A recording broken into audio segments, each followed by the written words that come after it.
Það þarf illan hug að búa til svona sögur. Við höfum leik á mánudegi á móti Fram og í aðdraganda leiksins að veikist ég. Með bara undirliggjandi bara hef átt í bara erfiðleikum með magan á mér. Og á föstudeginum fyrir Fram leikinn þá ég slæmur, mæti upp í Stjörnuheimili og ég segi við strákana áður við förum upp í Miðgarð að ég held að veri best að ég myndi svo bara bruna beint heim eftir æfinguna að því ég finna að ég að verða slappur og eftir þann vídeófunda þá segi við þjálfarna að ég sé ekki neinu standi til að klára þessa æfingu og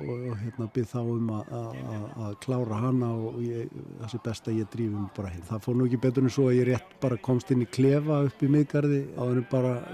byrja uppköst og ég keyri svo heim upp á Akranes bara við hálfillan leik. Það náttúrulega ótrúlegt að þessu sé snúið upp í bara ljótar sögur og þetta bara